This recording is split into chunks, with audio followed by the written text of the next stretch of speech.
It was fierce, highly anticipated, and Kenyans poured out to vote. Yes, they did. A vote against the status quo, high rising costs, corruption, unemployment, and crime. It was a pretty much straightforward two-horse race between ex-Premier Raila Odinga and Vice President William Ruto. After days of wait, it came down to this. Accordance with the law, the Constitution and the law, I, Wafula Chebukati, Chairperson of the Independent Electoral and Boundaries Commission, hereby declares that Ruto William Samoei has been duly elected as the President of the Republic of Kenya. Now, President-elect William Ruto, former MP, former Minister for Home Affairs, former Minister for Education, would have the opportunity one final time to achieve his political ambition to become president. Work with the opposition to the extent that they provide oversight over my administration. Let me also acknowledge my boss, the President of the Republic of Kenya, His Excellency Uhuru Kenyatta. And I want to commit to the people of Kenya that I will build on the foundation that President Kenyatta and I put together and take this country to the next level. His nemesis, Raila Odinga, for the longest time since 2013, an opposition leader, former MP, former Prime Minister, he has rejected the results of the vote. The figures announced by Mr. Chebukati are null and void and must be quashed by a court of law.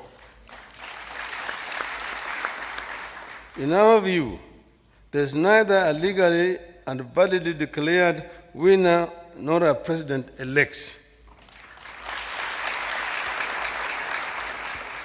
Mr. Chebukati's announcement purporting to announce a winner is a nullity. He acted with gross impunity and in total disregard of the Constitution and our laws. He could have plunged our country into chaos had our supporters not exercised great restraint. Pockets of violence have already been recorded in some parts of the capital, Nairobi, with pro-Odinga loyalists taking to the streets.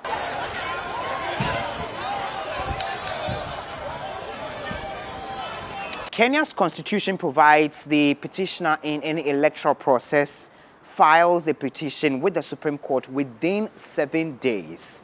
Now, 2 days out of the 7 already gone.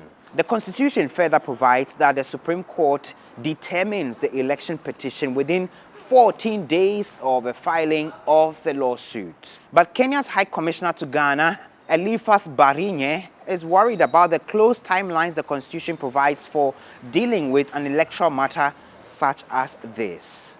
I know the timelines are short, especially when it comes to the point of petitioning the Supreme Court, because that is a court of first instance if you have a grievance or you do not agree with the outcome, because you have 7 days to file your papers and the Supreme Court has 14 days to determine that matter. Right. So the time constraint, we have listened before, and all the stakeholders in one way or the other have argued perhaps it was a bit too ambitious because the amount of documentation that need to be put together and the preparations that work in terms of the monumental value of the petition, I think the timelines are too tight. But they also the other school of thought that says you do not want to keep a society in anxiety for long.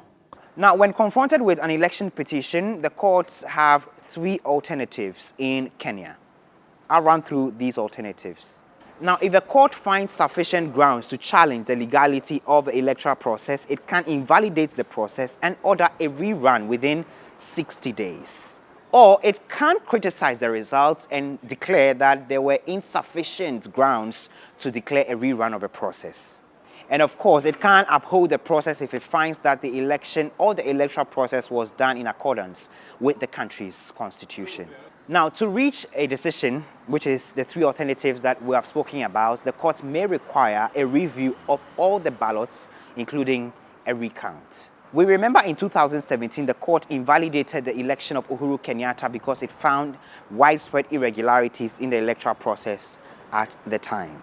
Kenyans say they do not want the demons of 2007 to play out again when the country was thrown into political turmoil in that highly publicized electoral dispute which led to the death of thousands of individuals in the Kenyan capital, Nairobi. I want to assure everybody that I think looking into history is a tremendous improvement. The Kenyans have become of age. We have crossed the bridge. I think business is back to normal, and we are waiting for the next election, whose date is actually known because the Constitution is very clear